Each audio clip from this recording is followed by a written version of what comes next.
So I did that and it blew me head off. So doing that live on air, Mark filmed bits and things. I mean, for the full hour, there was sweat coming out of my ears and everything. I couldn't hear properly. It was affected just from one chip. Oh, it was strong.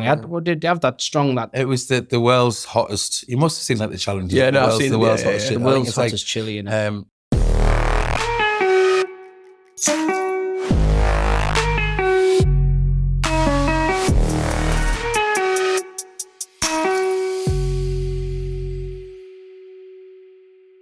Hello, and welcome back to another episode of the podcast Chatzzz. And we have two very, very special guests today. We have Phil and Mark. Welcome to the podcast. Thank you for having us. Thank you. Yeah. And backstory with Phil is I've been trying to get him for 2 years as well. I'm just a very busy person. I was looking through our messages earlier, like I was saying earlier. 2023, I was saying, Phil, you need to come on the podcast. And he was like, nah. No, you've got him. He was like, nah, you're an idiot. I don't want to go on. Fuck off.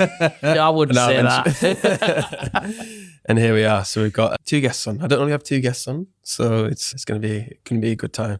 So yeah, one thing I haven't prepped you on actually is if you introduce yourself for the first time, like in a taxi or an event or something, how would you introduce yourself? So Mark, you can go first.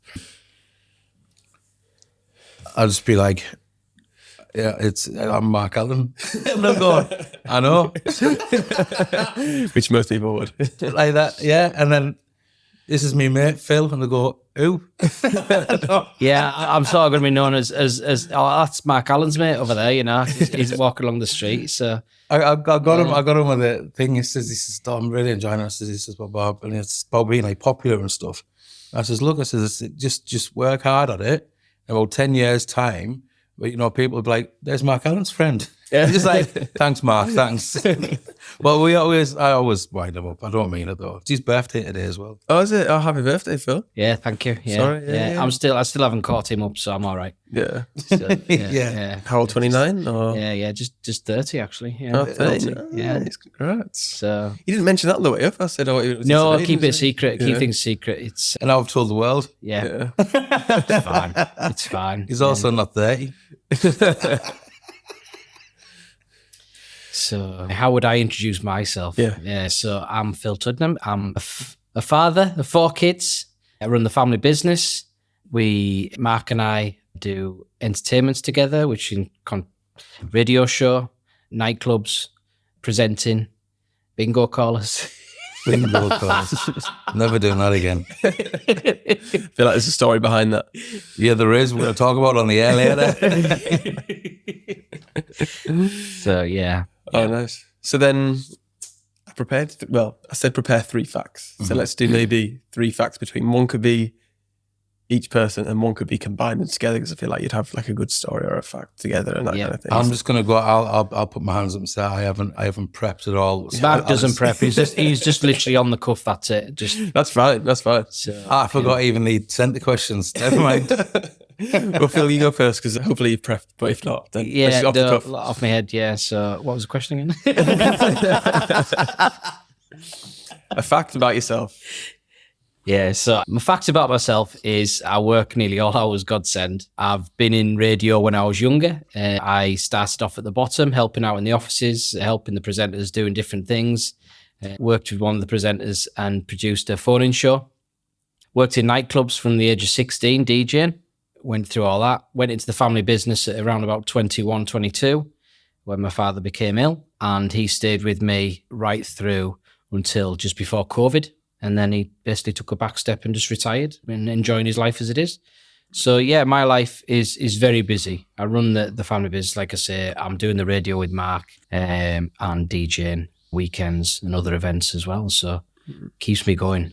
Yeah, I was going to say, when you're explaining your day-to-day on a Monday, I was thinking that's quite intense for a Monday. And you're asking mine, I was saying I'm pretty much just doing this and then chilling in a couple of meetings. I mean, don't get me wrong, some days I can pick and choose what I want to do. But a lot of the time at the minute, it's just literally one after another, going into different things. And 4 kids as well. I bet that's... Yeah, 4 kids between the age of 21, the oldest, and the youngest is 5. So, Natalie and I chose to start again, but wouldn't change any of that. It's good watching the different age groups Mark enjoys coming around with the kids and seeing them and having the banter with the older one and the younger ones and things. It's all good fun, yeah. Yeah. Oh, nice. Then Mark, what would your fact be? I was listening to a few conversations earlier and I could probably name a few already. Yeah. Fact-wise, I've been in the entertainment industry pretty much from the day I was born, like entertaining and whatever else. It's always something that I wanted to do. Right from an early age, I knew that. Mum put me in tap and ballet and stuff when I was like 1, 2 year old, and just progressed from that. She wanted a girl. I think 1, 2 year old, is that before you could walk? You were in tap and ballet? You learned to do ballet before you could even walk? I was 2 year old or something. I did my first show where I played like a little rabbit and sat there and had little girls dancing around us. Yeah, nothing's changed. Can you give us a little tap ballet show? I can still do my 1, 2 and 3rd position. Yeah. There you go. Interesting. That's a fact I didn't know about you, Mark. Yeah. Oh, you didn't know that either? No. Yeah. So I was always like big into entertainment, dancing, performing, being a clown, putting on shows constantly with my mate back then, Carl, and just making like little stupid things like puppet shows and just anything to entertain. Performing, I used to make them all sit down and watch us, and then I'd just go off and perform. Yeah. That's interesting. Yeah, that's cool. So I've done it right from day dot. I danced myself out the womb. And then a combined fact together or an experience that's memorable that you wanted to share on air. What would you say? Together. I'm together. Grateful for CRFM to have found Phil, because I don't think, I've been DJing in this town for 25 years, and it's always just been me. And me and Phil hit it off straight away. And then I came with the idea of, why don't we like work together and start promoting ourselves as us instead of me doing it singular. And Phil used to DJ back in the day. So it was just a unique opportunity for us to come together at the right time. And we bonded straight away. Like within a year, he's my best friend and knows everything. I know everything about him. So that helps as well with the camaraderie on the radio. And like before, I was taking the mick out of him because that's our thing. Yeah. Do you know what I mean? It's our thing. And it's, and I wouldn't have had that if it wasn't for CRFM. So I think we have that in common. Yeah. I think the good thing about when you have a good friend like that and you can actually have a bit of a banter and take the mick out of each other, you don't take offense to it, but it also, I'm one of them that if you can't take it, you can't give it. And my reaction has always been, I like to make other people laugh. I don't care about being laughed at. Laugh at me as much as you want. As long as you're having a laugh and I don't care. Because I've got to the age in life now where I've been through all those different stages, even when I was out DJing, doing Christmas parties back when I was in my 20s, 18 or whatever, and having a laugh. I mean, I was the sort of person that would get all the brides up at a wedding. Sorry, the bridesmaids and the bride, and I'd get these, and then I'd make the groom go down. I'd blindfold the groom and I'd actually make him taste all the feet of the women to find his wife, and they've just been married that day. And like I do random things like that, or even feel the Mark. Obviously, you wouldn't have. You'd be taking the feet. I know that, but I mean, yeah, just things like that. It's like I'd be well known for just going that one step further, and that's how I continuously grew. But my thing was always laugh at me as much as you want, as long as you're having a good time, because that's when people remember, and that's how I created the person I am now. With disgusting games. How can you tell if it's your bride by sucking everyone's toes? If you haven't sucked your wife's toe before you got married, there's something wrong there. Dad, what if you get married on the beach and you've got sand between your toenails? Well, obviously, you'd have to have a foot Rooty toe. Foot bath. No, absolutely not. You rank. What was the hit rate then? What was the conversion ratio, do you reckon? What? High? If them actually recognising if it was the wife's feet? Oh, it was funny when it didn't turn out right, because I mean, especially when it was the bride's mother or something. I prefer your sister. Yeah. Are you best friend? Your sister's toes are really, really I've definitely been here before. I know these toes. Well, that's the worst thing. You say, I recognise this toenail. Why do you recognise that toenail? Oh yeah. So open a can of worms. But like Christmas parties, I used to Gilston Spas, where I used to do a lot up at Gilston Spa when I was younger, and I was well known for it, doing stupid things. We'd wrap people up in, or I'd get 2 people up off the dance floor, wrap them up in shrink wrap, Vaseline the face, and they had to hobble all the way to the other end of the room and put the face into a load of like what do you call it? Cotton wool balls. And the cotton say wool that something sticks to the cotton wool that sticks to the face, and they had to run all the way back, and they had to shake the face to get this cotton wool off. Well, it was hilarious. He did this about 10:30, 11 o'clock at night when people have all had a bit of drink at a Christmas party. What is wrong with you? It was hilarious. And so, yeah, I was well known for doing things like that. And meeting Mark's first words to me, or in this room when I first met him, and we were going around introducing all of ourselves as different presenters, and Mark basically said, "Hi, I'm Marc Allan. I'm a bit of a legend around these parts." That's how he introduced himself, and I just burst out laughing. Mark's path and my path have probably crossed in Carlisle at some point, because he's DJ'd in all the clubs. I knew of him when he was in Walkabout. I was in Lytton Tree across the... I opened up with CFM, the Lytton Tree, just opposite Walkabout, and he was in Walkabout that night as well when he was... So our paths will have crossed in Carlisle at some point, but we just never knew each other. Yeah. So Weird, isn't it? It is weird. It is weird. You know of somebody. He didn't know of me. I knew of him, but I never spoke to him. So It was only a year ago you officially met for the first time then, yeah? Yeah, it was April last year. It was the 15th of April. yeah, well, I think, it was just before that, because it was obviously the launch, wasn't it? So it'd have been about this time last year, March time, yeah. That's cool. And did you have your two separate shows to start off with, or? Yeah, I was. Did you have a show? I started off doing like a business show between 6 and 7, and that was sort of my starting point. But it was too news reading for me. I never did enjoy it. I only did it because they needed it filled. It got me on the air. A lot of it was pre-recorded, which was unfortunate. I couldn't get on and do that.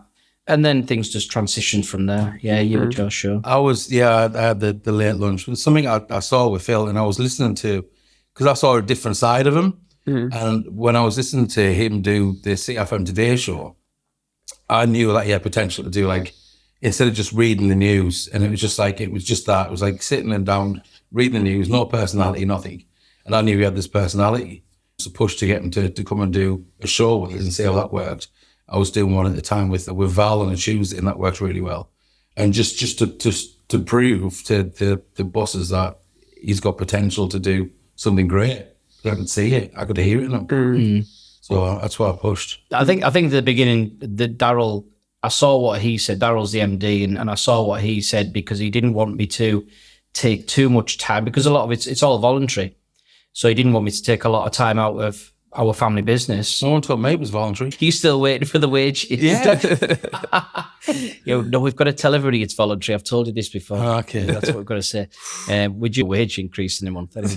So yeah, we've got it. He was just very concerned that I didn't want to put too much time into it and prepare a bigger show and things. So it sort of excelled on from that.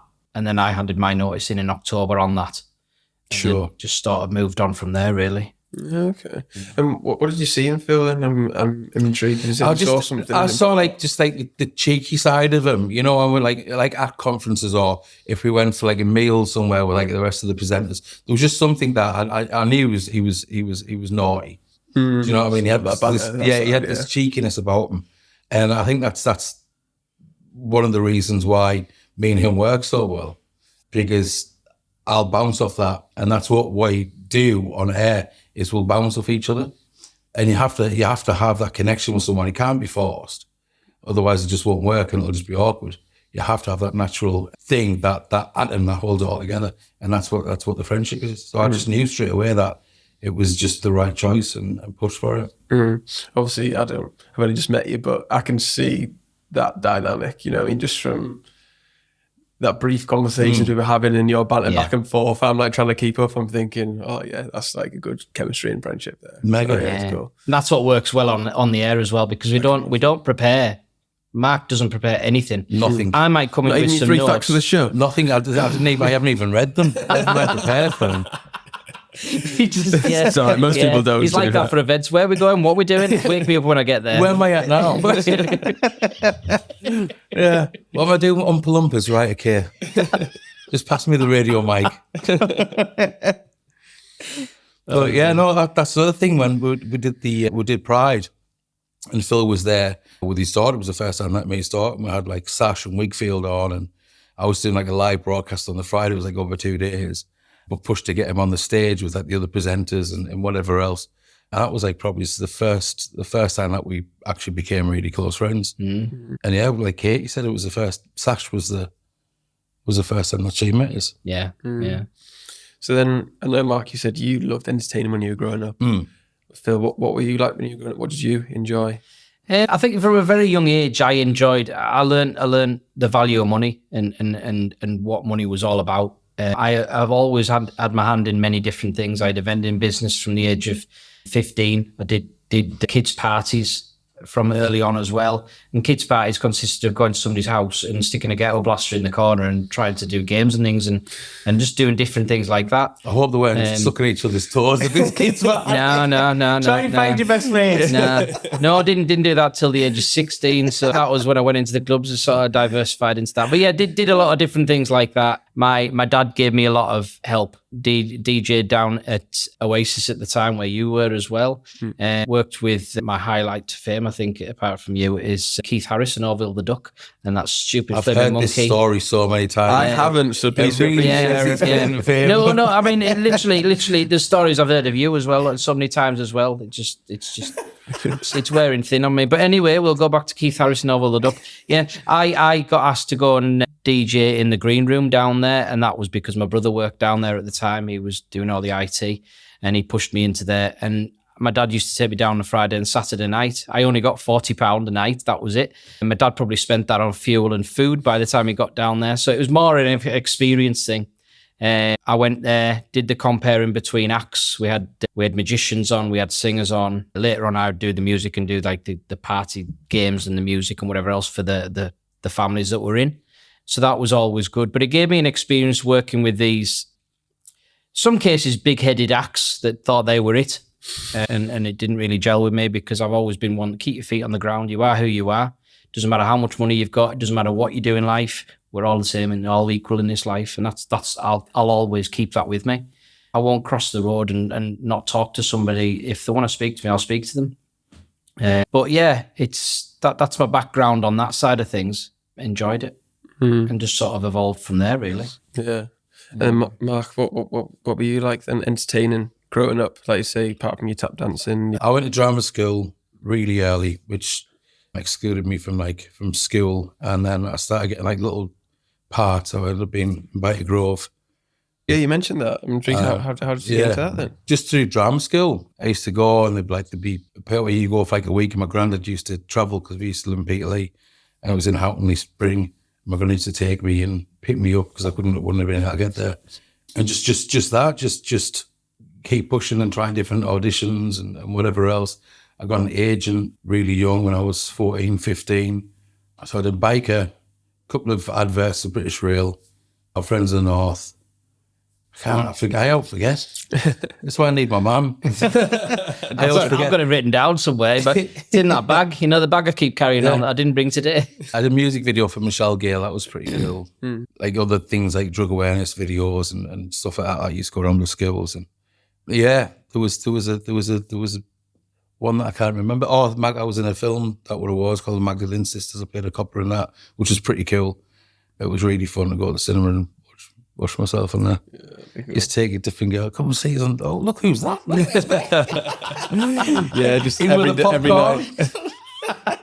Hello. I remember I've got a photograph on my old Nokia, thinking that's going back now, where it the black and white photographs that you used to get, and I got up and took a photograph for the screen. I'm not even joking. That's really bad, isn't it? But the people at the cinema would just recognise you every day, but if it's a new girl every day. And I proudly told everyone that was like serving the tickets and that, I'm in this movie. I think I started when I was getting the bus down, telling the bus driver, I'm going to see this movie, I'm in this movie.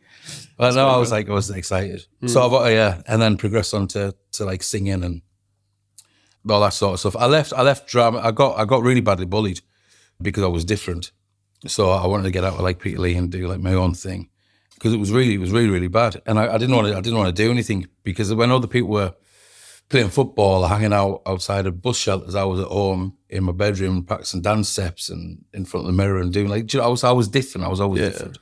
And the other lads didn't like it. So I got really badly bullied. So I left school really early and stuck in the entertainment industry. Yeah, because it's funny at school, isn't it? Because you try and like conform, don't you? Or people try and conform to be the same. Yeah. Because you don't want to be different. It's like, oh, why are you being different? Why are you being weird? Whatever. But then when you leave school and like education, it's cool to be different, isn't it? Because that's the people that probably excel or do better. Yeah. Because it's like, oh, they're doing that. Oh, they're doing that. Whereas if you're all doing the same thing, it's like, oh, well, it's boring, isn't it? Because everyone's doing the same thing. It's funny how, and you've probably found this, well, I know you have. It's funny how when you get to a certain stage in life and you're always in the public eye in doing what you do, and how many people actually want to talk to you again. Yeah, it's like a cycle. Yeah. And it's I mean, yeah, that's weird. And I do keep that at arm's length. It freaks me out. Yeah, it is bad. I mean, we can walk down the street together or even in nightclubs and people, Mark's the worst for it. People will grab Mark's arm. There's Marc Allan, grab his arm and things. And it's not nice. It's not nice when you're walking down the road because you just want your own time. Me and him maybe going to the shop to get some food because we've worked all day and going out clubbing at night, working and things. People have got to remember we're going out to do a job and that's what we're doing. We're not there just to talk to people and for them to come over and get photos. And yeah, it does get annoying. I know it's part of the image and it comes with the package, but sometimes I'm the more forceful. I'm the one that'll push them away. I'm the one that'll say no, just literally grab hold of my hand. Yeah, and just like drag him away. Mark's too nice for it, whereas I'm not because I've been in many different scenarios and you either like it or you don't. That's because I have to take that initiative and do it. So yeah. So what did you want to do when you were growing up then? Any like aspirations or jobs? I know you said you had the vending machines and that type of thing, and you obviously had the family business, but what was it in specific that you wanted to do? My idea in life, I wanted to go into radio. I always did want to go into radio from a young age. John Myers gave me the opportunity with Darryl Thomas. I did my work experience at CFM Radio then. And then I went and did theatre production at the Sand Centre when they were doing Swan Lake, and I helped put all the lights up, and it was quite good for that because Swan Lake used a lot of lights for all the different stage routines that they did. So seeing all that and how they put the show together, that was quite interesting for me, and I liked it. Then I went to look at media college and how that all went on, and I didn't actually do that. I went and did computer programming, microelectronics, passed all of that side of things, did all that while I was at college. I had the vending business running, still did my DJing. So it was I had money coming in from where I needed it to come in and let me do what I wanted to do. And then it sort of took a turn when my dad he became ill, he had a heart attack. I was helping him out as and when I could, but I had to take more of a bigger step when that happened because one morning he came in and it sort of worked like this. He came in one morning, I saw him. I think I must have gone out to go and deliver something because that's how when I started with the company. I went out doing deliveries and meeting customers. And I came back and I asked one of my colleagues at work where my dad was. And they said, he went out this morning. And then I got a phone call about 4:30 from the doctors around the corner saying, hiya, Phil, it's so-and-so from the doctors. Just wondering if you're coming to pick your dad's car up. I've got the keys here. I said, well, where's my dad? I got taken into hospital this morning with a suspected heart attack. And I hadn't been told all day. No way. So I'd been out working and come back. And it was somebody very close to the family that worked for us at the time. And they hadn't told me. And he thought he was having indigestion in the morning. He went to get a Rennie from Spa. He actually walked into the Spa shop, got a Rennie, and then walked around or drove round to the doctors while having a heart attack. And that was the sort of person my dad is. He was always very strong. Luckily, he got through all that. He came back to work. He molded me into the person I am now, taught me about the business, all the different avenues and what we were doing. The business has since changed since then quite a lot with new avenues I wanted to go down. And my dad's been very good in letting me do what I want to do. I've learned mistakes, but I think the big thing in life is you have to have mistakes to learn from them. Nobody that's successful in life you can tell me that nobody in life that's really successful hasn't had any mistakes, because they have. And you can't cry over mistakes because, like I say, you learn from them and it makes you a stronger person. So yeah, went into that. Carried on doing the DJ until I was through till about 32. And then took a back step for about 10 years and then went back to it last year with Marc. So, yeah, while having a family in amongst all this as well. I was going to say, managing you like to spin a few places at the same time. Don't get me wrong. It's not been a train ride. It's been up and down. But I think life, marriage, kids, business, money, it is what it is. It's never just like that, is it? No, it's never. So never look at, going back to what I said before, never look at somebody and look at what they've got and think they've got it on the plate and they've just been handed it, because that's not the case at all. Never. So that's sort of what I wanted to do. That's my direction of where I would go. Would I want to change anything? No. I've learned a lot in different things. I think whatever time we've all got left, it's about just creating more memories and doing different things. Yeah, experiences are key, aren't they? Yeah. That's what you look. My young 8-year-old says to me, she says, I said, if you had to explain something to your friend about what your dad does, and she said, my dad works 3 jobs, 4 jobs. And yeah, I do, because I enjoy doing what I do. Doesn't feel like work then, does it? When you It doesn't. I mean, what we do, it is a laugh, but it is a job. And that's what people have got to remember when they're coming up to the DJ booth and asking for a song. You've got to remember, you've had 10 pints, sir. You've had 10 pints, man. It's like, you're coming up to us talking a lot of rubbish. Do we really want to listen to you? No, not really. Just, they wouldn't do the same in the same situation, would they? Well, it's my pet hate. I hate it. People coming up at a nightclub and saying, "Oh, can you play?" What was it the other night? They were asking for stupid songs, like I don't know, random songs, and Jason Derulo or something, and like we've got the place absolutely bouncing, and they're coming to ask for something that's going to make it go. It's like, yeah. I just stand, smile, and wave. Yeah, like, I'll look for it. They bring the phones up and type it in the phones and like hold it up like that. You think I'm not a jukebox? I'm not a jukebox. It just, you just wouldn't do with any other. Excuse me, painter, you're painting that wall white. I want it blue. Well, you just don't do it. Yeah, just with a little screenshot on your phone. Right? So I just said, no, go. He does as well. No shit, just like just go. Not interested. He's like, no, we've got like little chord things where if like a girl's come over and like talking to us or want a photo, there's little chord things that I'll like do. I'll move my finger and he'll know that I've had enough. So he'll come over and go, right, you've had enough. yeah. Your time's up. Drags me back. Get lost. Yeah. Don't say the code words, otherwise people will know what they are. Oh yeah, no, it's fine. We'll change. That. He'll be talking as I'll be doing this. He'll go, I know what he's doing. Aye. It's when you say red rabbit, that's the worst one. Did you have any dream gigs or roles that you had growing up or anything like that? Like being in the entertainment industry, I don't know, was there anything specific you're like, oh, I'd love to do that, or I'd love to have that gig? Or I think I managed to pretty much tick off everything that I wanted to do. I wanted to go into, after like the acting side of it, I wanted to go into, I got like molded into singing. That's where I met Lee from 911. The first time we were doing it, 1990, 1991, 1992, I was touring with Ms. Magazine and Smash's Roadshow as Calvin C, because he used to always wear Calvin Klein boxer shorts, so they got Calvin C out of that, which was really weird. But I ended up like, doing all the singing, and then that came to an end, and I was like, well, so what I want to do? And I want to be a red coat. So I applied to be a red coat, and I didn't get the job, but I got a job as a kitchen hand thing. And I said to my mum, I says, I want to be a red coat. And she was like, I says, right, okay. And she just didn't believe us. Neither did me nana. And I was like, I will. And I went. And I think I went to the first induction thing where you all sit down and whatever else. And all I was thinking about was, where's entertainment centre at, where, blah, blah, blah. And then I asked about and got told exactly where it was and who the boss was.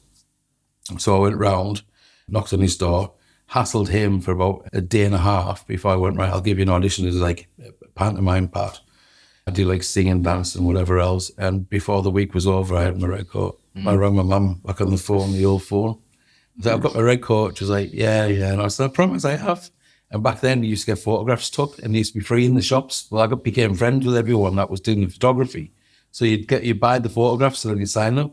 And I remember getting one of me, which is my mum still got now. And I sent the one to my mum and my nana, and then signed the bottom of it and put it in the post. And got my red coat. Within a week, that was? Yeah, well, less than a week.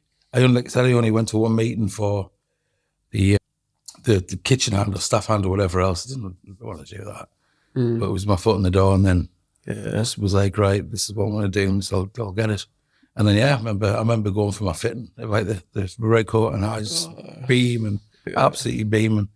So It was inevitable that was going to happen, wasn't it? Because you're absolutely rubbish in the kitchen. I'm terrible. I'm absolutely terrible. Maybe it was the numbers that just, we can't be getting rid of another one. We'll have to give him another job. Give him a red coat. There was no Deliveroo back there. Yeah, can you get the knife? What's the knife, eh? Yeah, the dishes. Alan, dishes. Can you imagine Alan, me? this. Dishwash? I don't know. Nothing. Not a chance. Did you even do any shifts? Is it what in the kitchen? Yeah. No. I didn't even go to the first meet. I went to the conference meeting where like everyone. Like induction type thing. Yeah. And then I was supposed to go to, it was like a plaza thing, and I was supposed to go there and meet my new boss. Mm-hmm. And I went to the other one. Yeah, right. I was like, and then I was like, "Hi, I'm Marc Allan. Used to be in Baker Grove," and that was on me introduction. Yeah. And he was like, "Right, this is." I said, "I'll audition." He's like, "Oh, I'm busy now. Can you come back at like 6 or 7?" I was like, "Yeah." And then I went and I'd met a girl that day, so I went to her chalet and stayed in there till it was time, and then went and auditioned, and then I got my jacket. Cool. Because some people would just think, "Oh, I haven't got the red coat, so I won't take the job." But you were like, "Oh yeah, like you say, it's a foot in the door, so that's my chance." Exactly. Well, I went down. I think it was Manchester for the audition, and just didn't get it. Didn't get the role, and I was absolutely broken.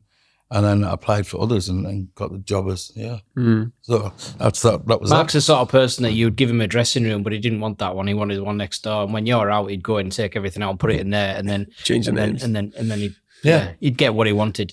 My dummy can get spat really far. Yeah. I can be a proper pain in the butt. But you get your way though most of the Yeah, time. I get that. 100%. Yeah. Otherwise, I'm not doing it. So then how did the radio come about then, the show together? What was kind of like bringing up to present day? How did that conversation come about? I think it was basically I got given the opportunity, when they changed all the shows around, I got given the opportunity to do drive time on a Friday between 3 and 6, that show is. And Mark and I, I think we started just before that, as far as I remember. I don't know if you can remember back. I started doing the first hour of his show with him between 1 and 2. And it worked quite well because I was still doing the CRFM Today stuff as well. So I went in and I did the week after stuff on the Friday, got all that pre-done and everything in the morning, did the show with Mark between 1 and 2, went and did the show prep for the 3 till 6 show between 2 and 3. So it worked quite well. And I just got given the opportunity. Mark kept pushing me. Colin pushed me as well and said, doing whatever. And we just sort of worked on like that. And then it just became a regular thing on a Friday that I would just go in and do a bit of bantering with him. And we just sort of bounced off each other. Mark was there from my very first show as well. He did the video and everything of my first show live. And yeah, he was trying to put me off, but I got on and did it, and we had a good laugh, didn't we? And it worked really well, and that's good. That's a good memory to have. My first ever show being on air. Mark there filmed it for me, and we've done all sorts of things. I mean, we've done the taco challenge. Mark sprung a taco on me that's been in his house for 6 years. It's probably been the 1 chip challenge. Yeah, it was so we did totally out of date. I got it like a year ago or something, and I was like, "It's like, when did you get it?" "Oh, last week." Yeah, so I did that, and it was it blew me head off. So doing that live on air, Mark filmed bits and things. I mean, for the full hour, there was sweat coming out of my ears and everything. I couldn't hear properly. It was affected just from one chip. Oh, it was strong. Did you have that strong? It was the world's hottest. You must have seen like the challenge. Yeah, no, I've seen the world's hottest. The world's hottest chili. Scotch. I can't remember Scotch bonnet. Something else. It was like 3 different, but it was like black. Yeah. The whole chip was jet black. It came with gloves, let's put it that way. So Which you didn't use. No, we did that live on the air. You didn't get it in your eye as well. I luckily didn't touch my eyes. But I mean, his eyes were straight. It didn't matter if he touched it or not. His eyes were it was just literally, you just put it in your mouth and that's it. Just went into your face. We did the following week. I brought in the jelly bean challenge, which was hot beans and things, and we did that on the air as well. Yeah. Then we did a hot dog challenge. Mark wanted me to eat. I failed. They were horrible. He stuck one in his mouth. We'll post the link at the bottom so you can watch it. Oh, yeah. Like, he goes and he's like, I'm like, thinking him up. He goes, right.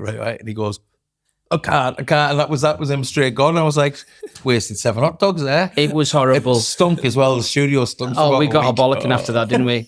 We were not allowed back. We're not allowed to eat in the studio after that. We got a right old bollocking. I left the hot dogs, didn't I? Stunk out. We've got a presenter group chat between us all, and Mark and I are like getting bollocked all the time. I'm glad it wasn't me. Yeah. So since then, they've put cameras everywhere now, so they can keep an eye. But we still get the blame, even if it's somebody else anyway. It's just like easy targets. We're not even in on a Sunday. What you're about? Yeah, exactly. Just always, it wasn't me. Just deny all knowledge of anything. So it just sort of evolved from that, and who knows what the future. We've got things in line and what we would like to do. We're working on some new things together, and it's we're just generally just about having a laugh. And getting paid to do it, because at the end of the day, we're entertaining as well as doing the job. We're entertaining people, and that's what it's all about. When I took over Mark's show earlier this year, I managed to keep the numbers and increase them on his show because it's a popular show, and that's all down to keeping the format of a show so people know what is happening in that show and what's going on. And we've added in Tups's stupid question, and you've got a stupid question. I thought it was a pretty good question, but anyway, it was interaction with stupid but good question. Yeah, he likes to just rub it. So Tups's pointless question of the day, where you win nothing. What is the point? It's the taking part that counts. I've told you this. I pay that every day. It's the listener's interaction. You're in a padded box. I've told you. It's to make sure that you know that people are listening to you, so you can go, "Whoa, I've got one listener." That's me. I know. So it worked like that. But I mean, the show is growing. Listeners are growing. I mean, we know how many people are listening online, and it's into those 5 figures, which is good. It's proper good. Yeah, it's going really well. So, and the music's good as well.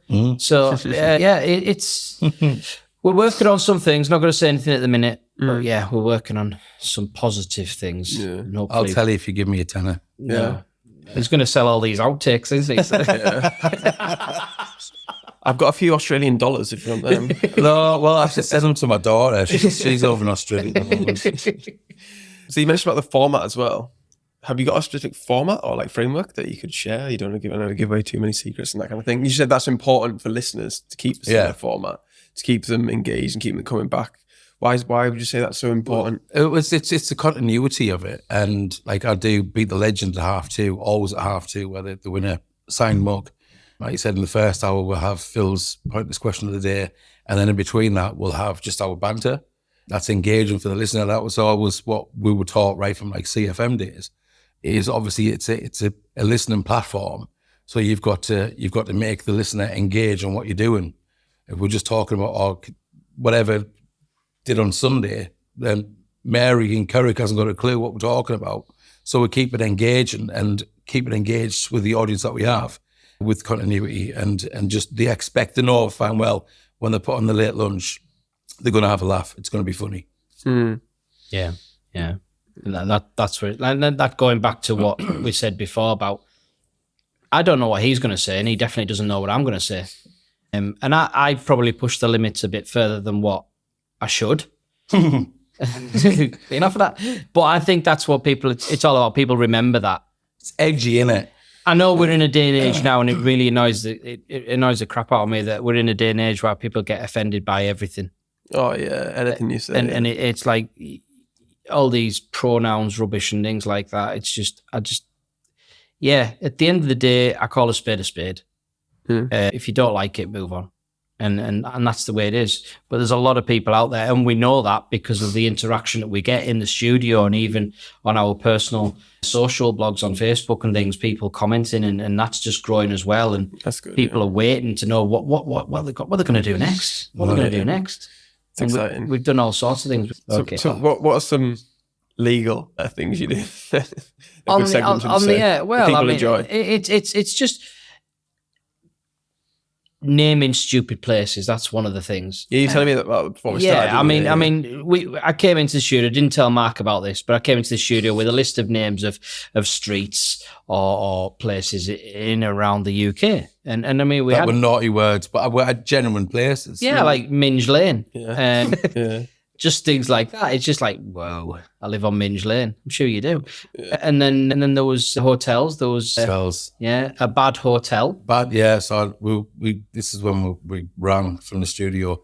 There was a bad hotel and there's something asylum. There was asylum hostel. Asylum hostel. So in the UK?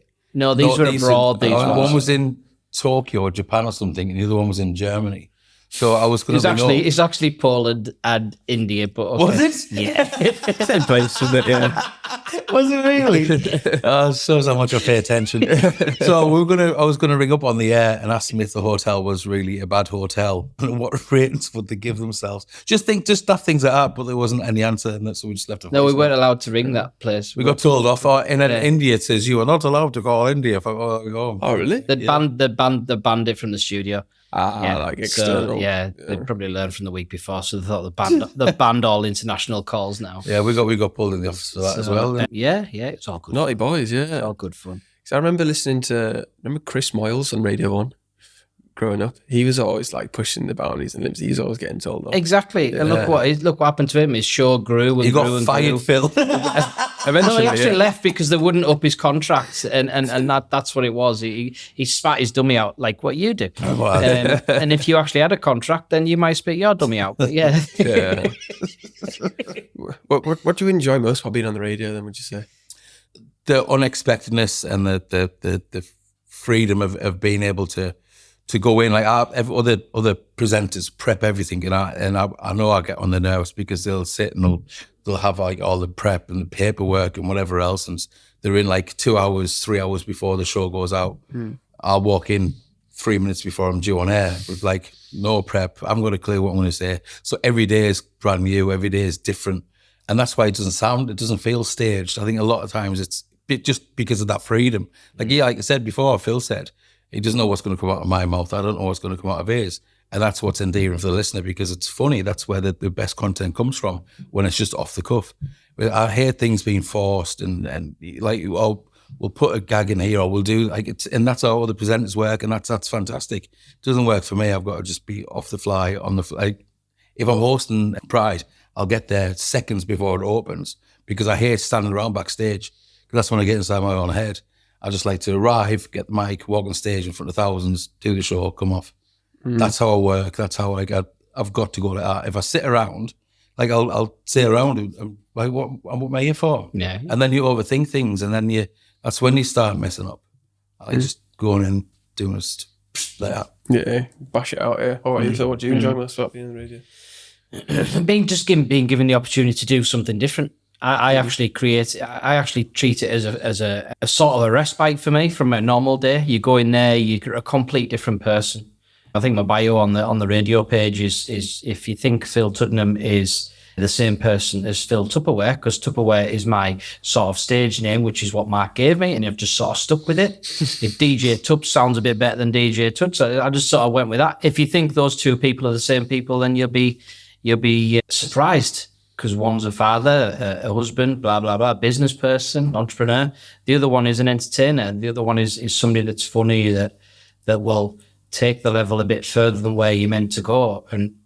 But I just feel as if life has just changed in the way that you can't say what you want to say these days. And that's, at the end of the day, I was brought up like that. So I can't change that about me. That is me. Mm-hmm. And it is a lot of other people as well. And I don't think you should change from that. So yeah, that's what I enjoy about it. It brings a different side of me out. Yeah.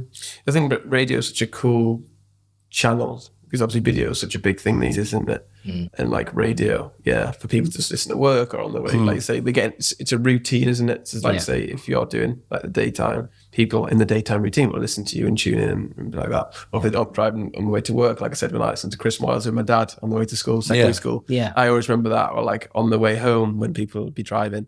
So like you are part of that daily routine, and like they'll build that connection with you, even though you won't obviously have the connection with 1,000 people that listen to it, because I feel like same with the podcast, it's like an intimate experience, isn't it? Because it's like you two speaking to them, listening wherever they are, and they're the only person listening to you, and they'll feel like they know you and like your friendship and the rapport relationship. Absolutely. So like if people come up to you, like say in the streets, they'll be like, oh yeah, you know this about you, know that about you, and you're like, no idea what you are, but like, thank you so much. Yeah. It's exactly that. Yeah, it's cool in that way, I think, because you can reach so many people and help. You probably help so many people that you can even imagine, isn't it? Just like getting them through the days. Well, people that, I mean, there's a lot of listeners that text in and play the competitions, and they probably play everybody's competitions through the day, all presenters.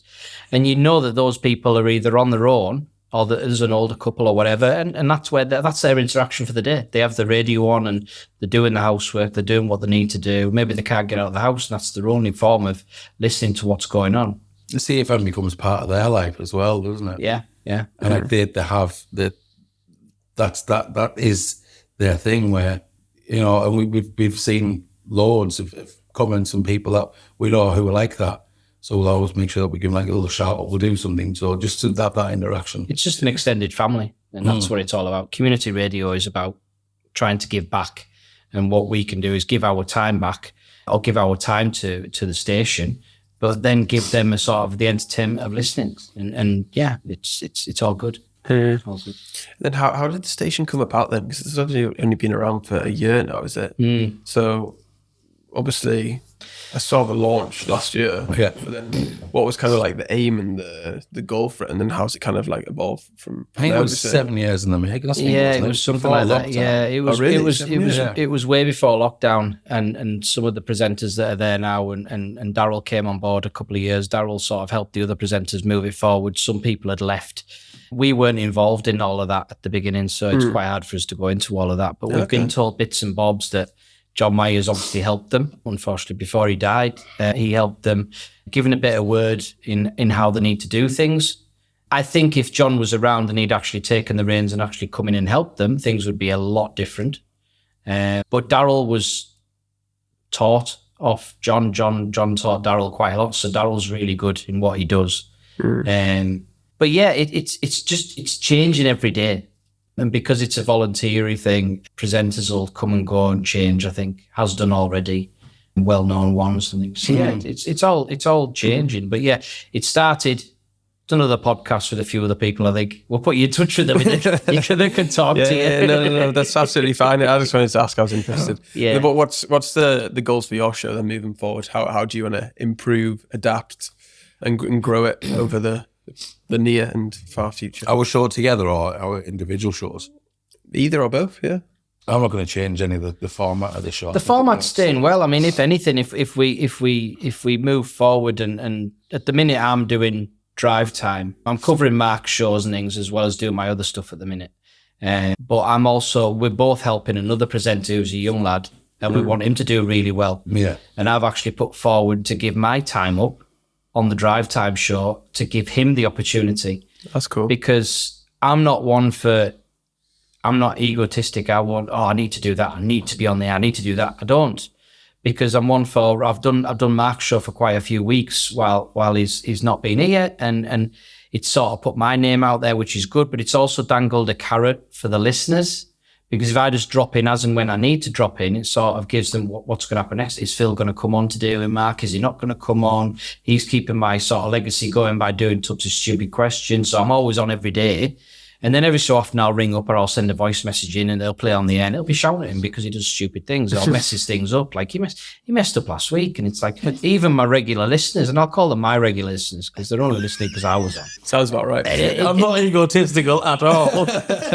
I may be in this situation. But anyway, they were texting and said, Tubbs wouldn't have got that wrong. Tubbs wouldn't have messed that up. Person, and it was your nana. No, it wasn't. No, it wasn't my nana. It wasn't my nana. But anyway, my nana's not here. So yeah, it was just, I just think the young lad, I'll push him. So if we get the opportunity to do a full show together, maybe we'll extend it slightly, add some more features into it, which we've discussed. But again, that's all got to be discussed to see if we're able to if we're given the opportunity to do that. So I was off for a month at the beginning of the year with being poorly. I was in hospital. I was hospitalised, and the only person I wanted to do my show, who knew the format of my show and I knew would get it, was Phil. So the only person that I wanted, which put a lot of pressure on you because you're still trying to run your job, be your dad. Yeah, I was in here every day between say 12 and 12 and half, 3 every day, and making sure it ran right, and I did him proud. Really, really proud. Because it was a worry I didn't have to have, because I knew it was in safe hands. Yeah, and if it was someone else, that had been stressed a bit. Well, I just think sometimes in certain formats of shows, when people are filling in, and this is no disrespect to any other presenter, at the end of the day, they get filled, they get jumped in. We need help. We need this show covered. So they'll jump on and they'll do it. And maybe the only thing that they know is the way they do their show. So there may be, understanding everybody's formats in the station is very hard. Everybody's got their own way of doing things. Because I've worked alongside Marc, I understand how he works, and it's sort of rubbed off on me a little bit as well. And it just wouldn't have been right for somebody else. It wouldn't have been right to put them in that situation, because all of a sudden Beat the Legend stopping, then you start losing listeners, you're losing the continuity of a show. And so that's, I'm one for trying to if you can keep the continuity going, do it.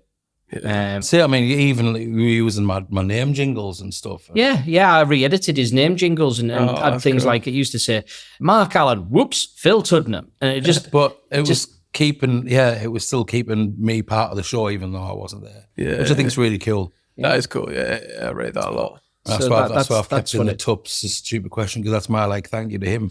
Yeah. Cheers. You're very welcome. And then it's my favourite bit of the show. Sure is. We'll have to wrap it up soon, because obviously you're on air. So before, biggest mistake or biggest regret, what have we had in your personal, business, career, whatever you want to share? I don't have to edit out. When you say biggest regret, like I was saying before, it's missing an opportunity probably that I had. And one of them was I was scouted in Newcastle to go and work at Ministry of Sound in London. There was two paths to that road. One is I could have gone and done it for myself. At the time, we had me and my wife, Natalie, we had a young boy, just had a young boy. It was a lot of pressure on her. And it was a case of me being away nearly every weekend down to London. And I sort of discussed it with her, and I didn't take that opportunity. I said, no, I can't do this. And I stayed with Natalie and our eldest son now. I don't regret any of it. There was possibly at the time an opportunity to try and do it as well. But again, I was going through the fact that I was taking over the family business. I was DJing in Newcastle every weekend nearly. Natalie was bringing up our eldest son now. So yeah, probably wouldn't have what I've got family life now if I'd taken that path, because it would have been too much pressure on all of us really, and not fair on the kids. Sorry, it wouldn't be fair on all of us. So that was an opportunity I had to just say, do you know what? It is good, and yes, I would love to take it, but I'm not. Like you said, you wouldn't have had the opportunity to watch your son grow up as well, would you? So like, you may have regret. That probably, yeah. And Marc, what would you say? Anything in particular that stands out? Any mistakes or regrets? Yeah. Like Phil, I've got a daughter and a son, and my daughter's living in Australia at the moment. Oh, cool. Whereabouts? She's in Queensland. Oh, nice. Yeah. She moved over there with her mum a couple of years ago. And my son, Brooklyn, he wanted to be like a DJ and whatever else. But like now that they've grown up, and I miss being a dad. I miss being a dad.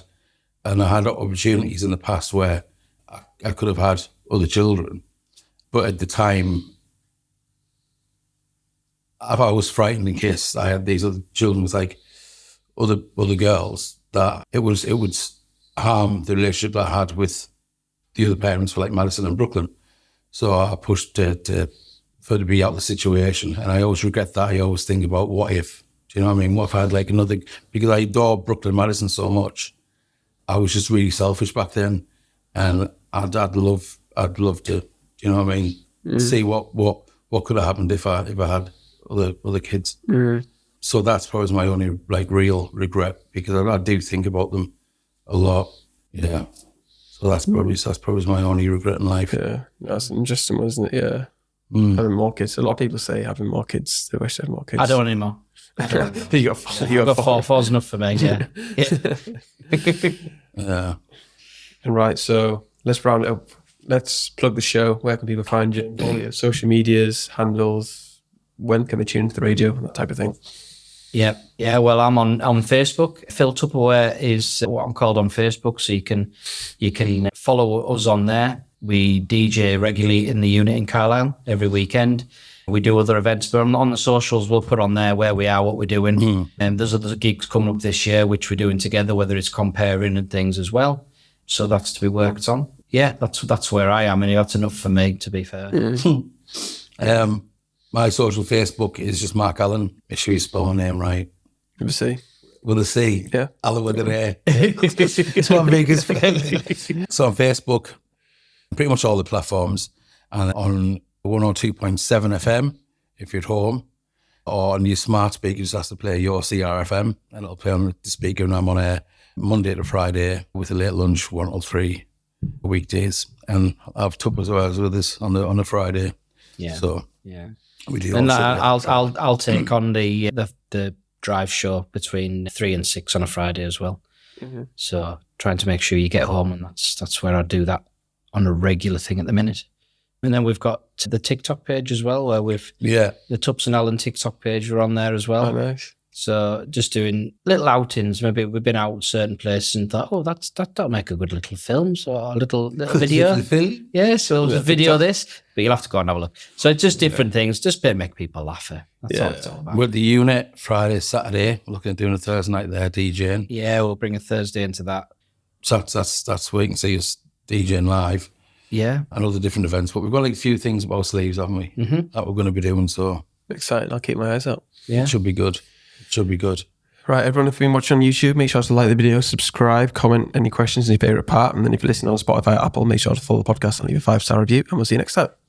Bye.